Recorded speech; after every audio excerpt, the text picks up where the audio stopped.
Students, welcome to my YouTube channel. Myself, CMA Harsh Sonpura. So आज की इस video के अंदर मैं आपके साथ कैपिटल गेन में आगे डिस्कस करने के लिए आया हूँ. कैपिटल गेन अभी तक हमने स्टार्ट किया था. कैपिटल गेन के बारे में मैंने सारी चीज बताई थी. What is the meaning of capital gain? Capital gain वो होता है जो कैपिटल एसेट के वो बेच के हमें जो फायदा होता है उसको कैपिटल गेन माना जाता है. Two types of capital assets are there. Capital asset दो टाइप की होती है, that is short term capital asset and long term capital asset. Please make sure कि पहले आप वो वीडियोस देखो ताकि आपको बेसिक समझ आए. बेसिक समझ आएगा तो आपको what is the meaning of capital gain, आपको गेन समझ आएगा, क्योंकि गेन के ऊपर आपको टैक्स लगता है. आज मैं आपको जो सिखाने वाला हूँ वो जो गेन है, जो टैक्सेबल इनकम आपकी हो चुकी है, जिसके ऊपर गवर्नमेंट आपके पास टैक्स लेगा, उसको अगर आपको बचाना है, उसके ऊपर आपको टैक्स नहीं पे करना है, तो आपको क्या करना चाहिए वो आपको बताने के लिए आया हूँ यहाँ पे. तो आपको ये जानना जरूरी है कि ये जो एग्जाम्पशन है, ठीक है, वो कब यूज होगा. तो ये जो एग्जाम्पशन है उसके लिए पहले मैं बता देता हूँ आपको. सबसे पहले मैंने आपको बताया था, ये इन प्रीवियस लेक्चर्स मैंने आपको बताया था कि भाई हमारे ये short term capital gain and long term capital gain क्या है. ठीक है, तो ये जो गेन हुआ ना, ये लॉन्ग टर्म कैपिटल गेन, ये जो गेन हुआ, हमने सेल कंसिडरेशन में से सारी चीज माइनस की, उसके बाद हमें जो गेन हुआ, अगर मुझे गवर्नमेंट बोलेगा इसके ऊपर आपको टैक्स भरना है क्योंकि ये कैपिटल गेन है, पर मुझे अगर इसके ऊपर टैक्स नहीं भरना है, तो गवर्नमेंट ने मुझे बोला है कि कुछ ऑप्शंस हम आपको दे रहे हैं, हम आपको कुछ तरीके आपको बता रहे हैं. उस तरीके से अगर आप इन्वेस्ट करोगे अपने पैसे को तो आप पैसे बचा सकते हो. ठीक है, आप टैक्स ना भरना पड़े, नहीं भरना पड़ेगा आपको. तो वो एग्जाम्पशन है, उसको बोलते हैं एग्जाम्पशन, कि आप सही तरीके से गाइडलाइंस के थ्रू आप इन्वेस्ट करो पैसों को, तो आप अपने पैसे बचा सकते हो और टैक्स भी नहीं भरना पड़ेगा. तो वो एग्जाम्पशन लिस्ट है.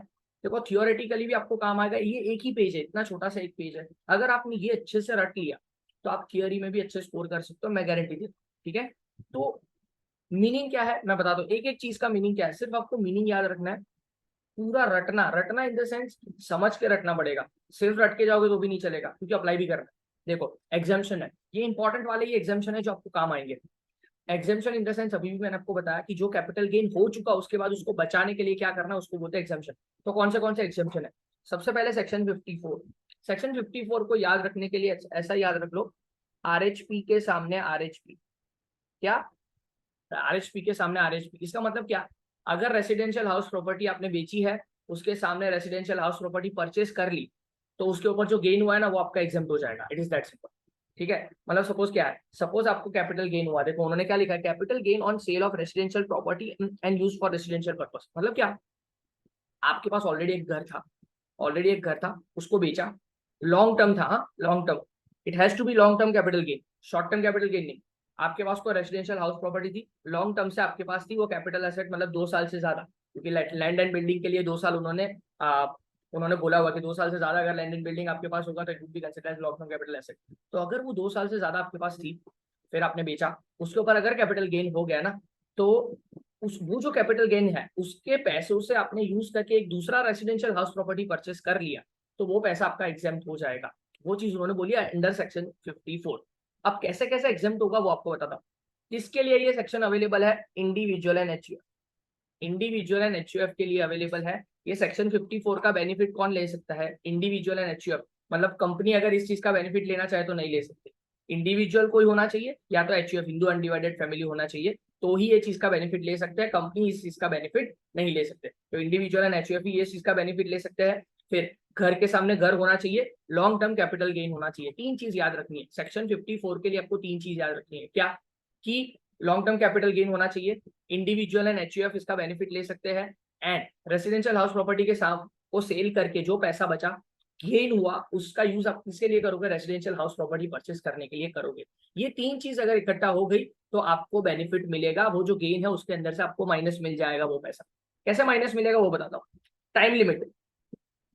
अब आपको गवर्नमेंट बोलेगी कि देखो भाई, ऐसा नहीं है, इस साल में प्रीवियस ईयर में सपोज आपने घर सेल कर दिया, तो उसके कुछ टाइम लिमिट होगी, उसके अंदर ही आपको परचेस कर देना पड़ेगा नया घर. ऐसा नहीं सर, हम गवर्नमेंट को आप बोलोगे 10 साल के बाद हम एक दूसरा घर परचेस करने वाले उसके ऊपर माइनस ले लो, ऐसा नहीं होता. ठीक है, there has to be time limit. तो जब आप सेल करोगे तो उसके बाद उन्होंने बोला है, गवर्नमेंट ने आपको बोल दिया है कि देखो भाई, आपके लिए आपके पास, सपोज आपने प्रीवियस ईयर 2022 अपना प्रीवियस ईयर जो है उसके हिसाब से आपको एग्जांपल दे रहा हूँ, 2022-23. ठीक है, 2022-23 में सपोज ऐसा मान लो कि 31 दिसंबर 2022 को आपने घर सेल किया. सेल इनकम टैक्स में उसको ट्रांसफर माना जाता है, सेल ट्रांसफर दोनों एक ही, ठीक है। तो आपने 31 दिसंबर को ट्रांसफर किया, ठीक है। गवर्नमेंट ऐसा बोल रही है अगर आपको रेसिडेंशियल हाउस प्रॉपर्टी आपने ट्रांसफर किया और दूसरा रेसिडेंशियल हाउस प्रॉपर्टी आप परचेस कर रहे हो, तो आपकी टाइम लिमिट क्या है? अगर सेक्शन 54 का बेनिफिट आपको लेना है तो आपकी टाइम लिमिट है जिस दिन आपने ट्रांसफर किया, जिस दिन आपने ट्रांसफर किया उससे 1 साल पहले, मतलब 1 साल पहले मतलब क्या, 31/12/2021 सिंपल, एंड 2 साल बाद, 2 साल बाद मतलब 31/12/2024। ये 3 साल का टाइम लिमिट है, ये 3 साल का टाइम लिमिट है। ये 3 साल के अंदर अंदर अगर आपने एक नया घर परचेस कर लिया होगा, अगर पहले भी परचेस कर लिया होगा या उसके बाद भी करोगे, ये 3 साल के अंदर अंदर अगर आपने कोई भी हाउस प्रॉपर्टी परचेस की है तो ये सेक्शन 54 में आपको उसका परचेस का बेनिफिट मिल जाएगा। It is that simple. Okay, जिस दिन सेल किया उससे 1 साल पहले या उससे 2 साल बाद आप परचेस करोगे, ये 3 साल के गैप के अंदर आपने परचेस कर दिया कोई भी हाउस प्रॉपर्टी, हाउस प्रॉपर्टी के सामने हाउस प्रॉपर्टी, हाँ, तो आपको बेनिफिट मिल जाएगा। व्हाट इफ मैं रेसिडेंशियल हाउस प्रॉपर्टी कंस्ट्रक्ट करना चाहूँ, हाँ, मैं गवर्नमेंट को बोलूंगा देखो मुझे घर परचेज नहीं करना, मुझे कंस्ट्रक्ट करना है, तो ठीक है, गवर्नमेंट ने ऐसा बोला कंस्ट्रक्ट करना चाहते हो, ठीक है, जिस दिन आप सेल करो, जिस दिन आप सेल करो, within 3 years, within next 3 years from the date of sale, sale के विद इन 3 ईयर्स के अंदर, मतलब 31/12/2025, विद इन 3 ईयर्स के अंदर आपका कंस्ट्रक्शन कंप्लीट हो जाना चाहिए। अगर कंस्ट्रक्शन कंप्लीट हो जाएगा तो आपको बेनिफिट मिल जाएगा। सिंपल है, बस इतनी चीज है। अगर परचेस करना चाहते हो तो 1 साल पहले या 2 साल बाद, ये 3 साल के गैप के अंदर अगर आपने परचेस कर लिया है तो वो जो बेनिफिट है आपको मिल जाएगा। एंड अगर आप कंस्ट्रक्ट करना चाहते हो तो जिस दिन सेल किया उससे विद इन 3 ईयर्स के अंदर आप कंस्ट्रक्ट करना पड़ेगा, आपको बेनिफिट मिल जाएगा इस चीज का। सिंपल है, देखो उन्होंने पूरी चीज लिखी हुई है कि एग्जाम्पशन किस में आएगा, रेसिडेंशियल हाउस प्रॉपर्टी के सामने रेसिडेंशियल हाउस प्रॉपर्टी, सारी चीज लिखी हुई है, capital gain on sale of residential property and use for residential purpose, residential purpose के लिए यूज करोगे। लॉन्ग टर्म कैपिटल गेन ही होना चाहिए, शॉर्ट टर्म कैपिटल गेन के ऊपर 54 आप नहीं लगा सकते, अभी भी बोल रहा हूँ, सिर्फ लॉन्ग टर्म, लॉन्ग टर्म, ठीक है। सारे एग्जाम्पशन जो यहाँ पे दिख रहे हैं ना वो सारे लॉन्ग टर्म वाले ही। किसको मिलेगा? इंडिविजुअल एंड एचओएफ को मिलेगा। टाइम लिमिट उन्होंने दिया, देखो अगर आप परचेस करना चाहते हो तो within 1 year before, within 1 year before और 2 years after the date of transfer. Simple, मैंने एकदम सिंपल लैंग्वेज में लिखा हुआ है। एंड कंस्ट्रक्ट करना चाहते हो तो complete within 3 year from the date of transfer, 3 years में कंस्ट्रक्ट कंप्लीट कर दो, खत्म हो जाएगा। अगर आपने नई प्रॉपर्टी जो परचेस की, आप सोच लेना, अगर आपने नई प्रॉपर्टी जो आपने कैपिटल गेन हुआ था उसमें से आपने बोला सर हम नई प्रॉपर्टी परचेस कर लेंगे, अगर वो परचेस करने के बाद 3 साल के अंदर पहले बेच दिया, परचेस करने के बाद 3 साल से पहले बेच दिया, तो वो सीधा वो वापस कैपिटल गेन टैक्सेबल हो जाएगा। वो चीज एमसीक्यू के लिए काम का है। अगर आपने इन्वेस्ट कर दिया और उसको बेच दिया तो वापस आपको क्या आ जाएगा, टैक्सेबल हो जाएगा। ठीक है, तो ये मैंने 54 आपको बताया, अभी मैंने 54 ही बताया, तो 54 का सम पहले कर लेते, दैट वुड बी बेटर। ये 54 मैंने बताया ना, 54 का एक सम कर लेते, that would be easier for you. एक एक सेक्शन समझाऊंगा, एक एक सेक्शन का सम करवाते जाऊंगा। ठीक है, चलो पहले सम कर लेते हैं।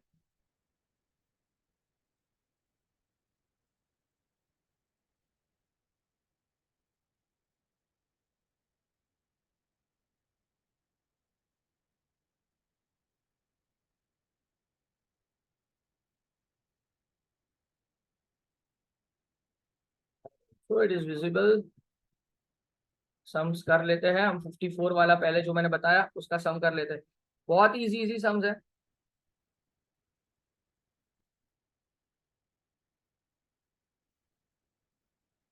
चलो सेक्शन 54 वाला सम करते हैं। ये 8 नंबर का इलस्ट्रेशन है आपके बुक के अंदर, और मैं यहाँ पे सेक्शन 54 वाला सम है ऐसा लिख देता हूँ। ठीक है, सबसे पहले क्या बोला है, देखो जो उनका प्रीवियस ईयर होगा अपने हिसाब से मैं चेंज कर दूंगा आपके लिए। ठीक है, Shri Sameer Dalal has sold his residential house, देखो रेसिडेंशियल हाउस लिखा हुआ है, हाँ, आरएचपी के सामने आरएचपी होना चाहिए, that is important. Residential house on 15 अक्टूबर 2021, 2021 में उसने सोल्ड सेल कर दिया, तो मतलब 15 अक्टूबर 2021, तो 21-22 would be there previous year. देखो आपको करंट ईयर में, आप ऐसा मान लो कि ये 15 अक्टूबर 2022 है, ठीक है, ये 22 है हमारे लिए, आपके एग्जामिनेशन में वो 22 होगा, तो हम ऐसा मान लेते हैं कि ये 22 में सेल किया है, तो हमारे लिए प्रीवियस ईयर कौन सा हो जाएगा, ये सम के लिए 2022-23, assessment year would be 2023-24। For a consideration of 18,76,000, मतलब 18,76,000 रुपए में उन्होंने बेचा। 18,76,000 रुपीज में उन्होंने बेचा।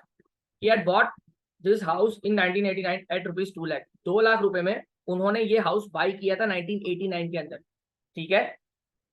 But it's fair value on 1 April 2001 was 3 lakh. देखो अब अगर कोई भी चीज 2001 से पहले बाई की है, क्या बोल रहा हूँ, 2001 से पहले अगर कोई भी चीज प्राइस बाई की है तो आपको फेयर वैल्यू 2001 की लेनी है वो चीज की। चीफ सिंपल, एकदम सिंपल रूल है ये तो कैपिटल गेन का, कि अगर आपने 2000 से पहले मतलब ईयर 2000 से पहले अगर आपने कोई चीज बाई किया तो 2001 में उसकी जो फेयर वैल्यू थी वो आप कंसिडर करती। Shri Dalal bought another residential house property on 15th January 2022 at a total price of 10 lakh inclusive of 20,000 of documentation charges, ठीक है। देखो उन्होंने क्या किया, उनके पास ऑलरेडी एक घर था जो बेचा उन्होंने, घर बेचा, घर के सामने दूसरा घर लिया। देखो अनदर रेसिडेंशियल हाउस प्रॉपर्टी ऐसा लिखा है। देखो आपको वहां पे बोल नहीं देंगे कि 54 अप्लाई करो, सिनारियो के हिसाब से आपको जजमेंट लेना पड़ेगा, मुझे 54 अप्लाई करना है। घर के सामने घर, इसी वजह से बता रहा हूँ मैं कि घर के सामने घर है, आरएचपी के सामने आरएचपी, तो आरएचपी बेचा तो इसका कैसे कैलकुलेशन करना है, एकदम सिंपल सिंपल, प्रीवियस ईयर लिखा, करंट ईयर लिखा, जो मैंने आपको बताया था। लॉन्ग टर्म है, क्यों लॉन्ग टर्म है भाई, 2022-23 में बंदे ने बेचा है, ठीक है। 2022-23 में उसने क्या किया है, अपने 2022-23 में उसने अपना घर बेचा, और यहाँ पे जो ये नंबर है ना, इसको 23 कर दो, ठीक है, कि उसने भाई 15 जनवरी 2023 में उसने परचेस किया। और उसने जो पुराना वाला घर परचेस किया था वो कब परचेस किया था, 1989 में, मतलब 89 में परचेस किया था, 2022-23 में बेच रहा, मतलब लॉन्ग टर्म कैपिटल गेन हो गया, ठीक है। तो पहले लॉन्ग टर्म कैपिटल गेन निकालो, सिंपल सिंपल प्रोसेस में सम करोगे आराम से हो जाएगा काम। देखो पहले क्या करना है, सबसे पहले हम लिखते हैं सेल कंसिडरेशन, सेल कंसिडरेशन लिखते हैं भाई। सेल कंसिडरेशन कितने रुपए मिले, तो भाई 18,76,000 रुपीज मिले, हाँ जी भाई। उसके अंदर से सबसे पहले हम क्या माइनस करते हैं, ट्रांसफर एक्सपेंस। क्या ट्रांसफर एक्सपेंस है, कुछ नहीं लिखा है भाई, कि सेल करने के लिए कुछ खर्चा हुआ ऐसा कुछ लिखा नहीं है, डैश। फिर इंडेक्स कॉस्ट ऑफ एक्विजिशन, क्यों इंडेक्स लॉन्ग टर्म है इसी वजह से index. Index cost of acquisition simple simple है, मैंने बता देता हूँ। अगर 2000 से पहले अगर आपने परचेस किया तो 2001 की आपको फेयर वैल्यू लेनी है, ये आपको मैं बता देता हूँ, अभी से याद कर लेना, ठीक है। तो 3 लाख रुपए में आपने परचेस किया था ऐसा मान लेंगे, 2001 का आपको क्या करना है, 2001 का आपको फेयर मार्केट वैल्यू लेना है। मैंने बताया था इंडेक्स कैसे गिनना है, जिस दिन आप सेल करोगे, जिस साल में आप सेल करोगे उस साल का न्यूमरेटर में लिखना है इंडेक्स नंबर। मैंने बताया आपको 2022-23 में आपने सेल किया, ये मैंने चेंज करवा दिया था, तो 2022-23 का आपका प्रीवियस ईयर जो है, ये 22-23 के लिए आपका, मैंने बोला था कि 22-23 के लिए इंडेक्स नंबर 331 है, क्या 331, तो यहाँ पे 331 लिख दो, 331 लिख दो। एंड डिनोमिनेटर में जिस साल में आपने परचेस किया था, अब जिस साल में परचेस किया था उसका इंडेक्स नंबर नहीं देंगे वो लोग, तो 2001-2 का, हमने 2001-2 में फेयर वैल्यू ली, तो 2001-2 का फेयर वैल्यू इंडेक्स नंबर 100 है, तो 100 लिख दो, सिंपल। हमने 2001-2 का इंडेक्स नंबर क्यों लिया, क्योंकि 2001-2 का हमने फेयर वैल्यू लिया, ठीक है। तो न्यूमरेटर में जिस साल में आपने सेल किया, डिनोमिनेटर में जिस साल में आपने परचेस किया था वो लेना, डन। चलो जल्दी से आप कैलसी पे वैल्यू निकाल लेते हैं, एकदम सिंपल सिंपल सी चीज है। तो यहाँ पे वैल्यू निकाल लेते हैं, 3 lakh multiply by 331 divided by 100, that would be 9,93,000। तो 9,93,000 रुपीज माइनस कर लेते हैं, और कोई इंडेक्स कॉस्ट ऑफ इंप्रूवमेंट भी है नहीं, ठीक है। तो 18,76,000 माइनस 9,93,000, दैट वुड बी 8,83,000। ये आपका लॉन्ग टर्म कैपिटल गेन आ गया, एलटीसीजी बोलते हैं उसको, ठीक है। ये लॉन्ग टर्म कैपिटल गेन आ गया, इसके अंदर से आपको एग्जाम्पशन लेना है, तो एग्जाम्पशन लेते हैं। सबसे पहले मैंने बताया था लेस लिखना है, कैसे लिखना है, लेस एग्जाम्पशन अंडर सेक्शन 54, ऐसा लिखना है, क्या, लेस एग्जाम्पशन अंडर सेक्शन 54।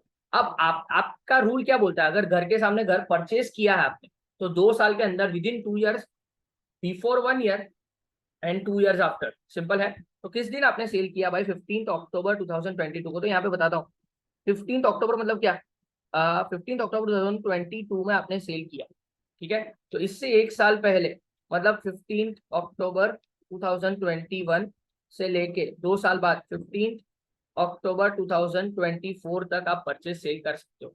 उसने तो क्या किया देखो ना, नेक्स्ट ईयर में ही परचेज कर दिया, 15 जनवरी 2023, तो इसके अंदर ही आ जाएगा 15 जनवरी 2023, ठीक है। तो पूरा का पूरा उसको क्या मिल जाएगा, बेनिफिट मिल जाएगा।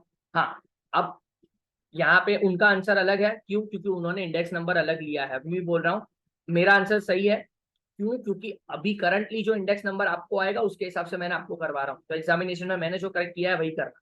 तो 10 लाख रुपए उन्होंने इन्वेस्ट कर दिए, 10 लाख रुपए। अब हमारे पास 10 लाख रुपए है ही नहीं, तो यहाँ पे पूरा का पूरा आपको एग्जामेशन मिल जाएगा, ये पूरा का पूरा आपको एग्जामेशन मिल जाएगा। इससे ज्यादा है ही नहीं, तो अमाउंट 10 लाख से कम है आपका लॉन्ग टर्म कैपिटल गेन, पूरा का पूरा एग्जाम हो जाएगा, आपको कोई टैक्स भरने की जरूरत नहीं है। बस इतना ही लिखना है, इतना इजी सम। देखो इतना इजी समझाओ, अगर आपको आ जाए तो आराम से हो जाएगा। ठीक है, नेक्स्ट करते हैं। नेक्स्ट भी एक सम है, ये भी सेक्शन 54 का ही सम है, करते हैं। देखो, mister Sudarshan, resident individual aged 54 years, had brought a plot of land, had brought plot of land, उसके बाद लैंड था, ठीक है, कॉस्ट ऑफ 8,66,880 इन जुलाई 2007। जुलाई 2007 में उसने परचेस किया था एक land. In November 2009 he had constructed a house for his residence at a cost of 17,33,968। मतलब 2009 में उसने ये कंस्ट्रक्ट किया था, क्या? हाउस कंस्ट्रक्ट किया था। तो मतलब रेसिडेंशियल हाउस प्रॉपर्टी है उसके पास, ऐसा मान सकते हैं हम लोग। ठीक है, इन अक्टूबर 2021 he had sold the house for 2,21,16,208। ठीक है, अक्टूबर 2001 जो लिखा है ना 21, उसकी जगह पे अक्टूबर 2022 कर देते। क्यों? क्योंकि हमारा प्रीवियस ईयर 2022 23 है, और असेसमेंट ईयर हमारा है 23 24। तो हम ऐसा मान लेते हैं कि अक्टूबर 2022 में उसने सेल किया। ठीक है, कोई नहीं। Purchase one residential flat in November 2022, November 2022 में उसने परचेज किया है, ऐसा मान लेते हैं। मैं जो चेंज करवाऊं वो करंट ईयर के हिसाब से चेंज करवा रहा हूँ, और कुछ नहीं है। तो नवंबर में उसने 80 लाख रुपए का फ्लैट लिया। अनदर रेसिडेंशियल हाउस इन फरवरी 2022 और 66 लाख। ठीक है, मतलब दो दो हाउस लिए। एक रेसिडेंशियल हाउस प्रॉपर्टी उसने सेल की, उसके सामने दो दो हाउस प्रॉपर्टी ली। इसके लिए एक रूल है, मैं जो आपको बता रहा हूँ वो याद रख लेना, बाकी हो जाएगा काम। एंड उन्होंने इंडेक्स नंबर दिए हुआ है। Find capital gain and exemption निकालो सेक्शन 54 के हिसाब से। ठीक है, अब क्या बोला है? 2022-23 के लिए 331 है, ये मैं आपको बता देता हूँ। ठीक है, अब देखो हमारे लिए तो सिंपल प्रोसीजर है। कब सेल किया? अक्टूबर 2022। अक्टूबर 2022 में सेल किया। परचेस कब किया था भाई? कंस्ट्रक्शन भी कब किया था? 2009 2007, मतलब लॉन्ग टर्म कैपिटल गेन हो गया। लैंड एंड बिल्डिंग के लिए 24 मंथ चाहिए, तो लॉन्ग टर्म कैपिटल गेन। ठीक है, तो सेल कंसीडरेशन, सेल कंसीडरेशन में क्या लिखेंगे भाई? 2,21,16,208 रुपए। इतने रुपए में सेल किया उन्होंने, देख लो यहाँ पे लिखा हुआ है कि भाई इतने रुपए में सेल किया। ठीक है, जितने रुपए में सेल किया वो लिख दो, लेस अपना जो भी प्रोफॉर्मा है वो भूलना मत। ट्रांसफर एक्सपेंस, ट्रांसफर एक्सपेंस भाई है कुछ ट्रांसफर एक्सपेंस? डैश कुछ नहीं है भाई, ट्रांसफर करने के लिए कोई खर्चा नहीं लगा। Less index cost of acquisition. Cost of acquisition देखो, index cost of acquisition, land purchase किया था तब से लेके कॉस्ट ऑफ एक्विजिशन लगेगा। ठीक है, तो कितने में परचेस किया था लैंड? लैंड परचेस किया था 8,66,880 में परचेस किया था, मल्टीप्लाई बाय कब सेल हुआ? करंट ईयर में 2022-23 में 331 में सेल हुआ। आपके लिए सिंपल बोल रहा हूँ, नॉर्मली अगर आपके लिए न्यूमरेटर में 90% केस में 331 ही आने वाला, क्योंकि करंट ईयर में आने वाला है ना। 331 डिवाइडेड बाय कब उन्होंने परचेस किया था, तो उनका परचेस ईयर जुलाई 2007 है। जुलाई 2007 मतलब 2007-8 आएगा। आपको फाइनेंशियल ईयर कंसीडर करना बहुत जरूरी है। जुलाई 2007 कौन से फाइनेंशियल ईयर में आएगा? 2007-8 में। 2007-8 कौन सा है? 2007-8 ये रहा। 2007-8 का इंडेक्स नंबर उन्होंने दिया हुआ है, दैट इज 129, पहला वाला। तो 129 लिख देता हूँ यहाँ पे। चलो 866,880 multiply by 331 divide by 129, that would be 2,4320, 22,24,320। उनसे हमारा आंसर अलग है क्योंकि हमारा इंडेक्स नंबर अलग है। फिर लेस करेंगे इंडेक्स कॉस्ट ऑफ इंप्रूवमेंट बोलते हैं इसको। कंस्ट्रक्शन है ना, कंस्ट्रक्शन किया था हमने, दूसरा भी खर्चा किया था ना, जितने खर्चे किए सब माइनस मिलेंगे। तो खर्चा कितने का किया था? देखो उन्होंने खर्चा किया था 17,33,968 का। तो 17,33,968 का खर्चा किया, मल्टीप्लाई बाई करंट ईयर में बेचा 331। कब खर्चा किया था? कब खर्चा किया था? तो उन्होंने खर्चा किया था नवंबर 2009 में। नवंबर 2009 मतलब फिनेंशियल ईयर कौन सा? 2009-10, 2009 एंड 10। तो 2009-10 का इंडेक्स नंबर कौन सा है? 148। तो डिवाइड बाय 148, कर लो 17,33,968 into 331 divided by 148, that would be 38,77,996। ये दोनों चीज माइनस कर दो तो आपका कैपिटल गेन आ गया।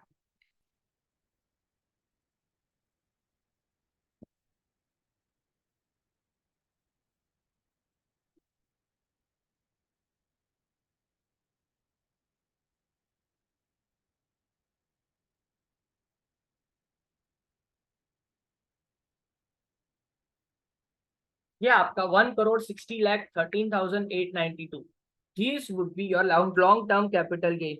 ये लॉन्ग टर्म कैपिटल गेन हो गया। इसके सामने उन्होंने घर लिया था, दो घर लिए थे।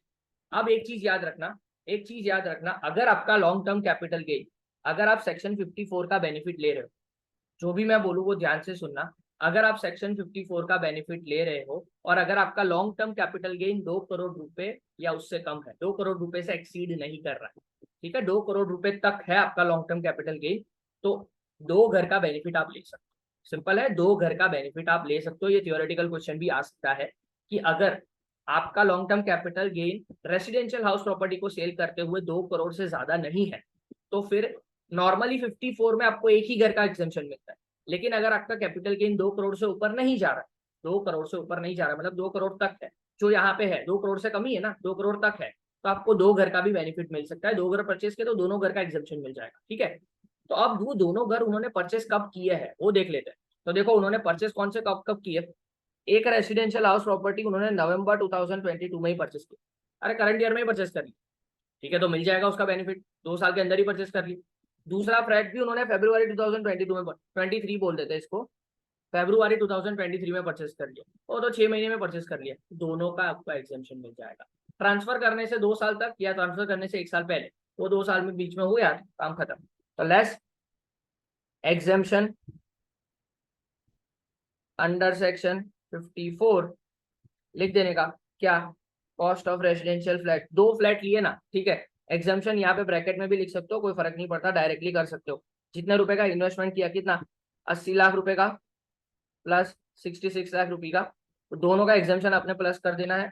सिंपल सिंपल है, 1 करोड़ 46 लाख रुपीज आपको माइनस मिल जाएंगे सीधा।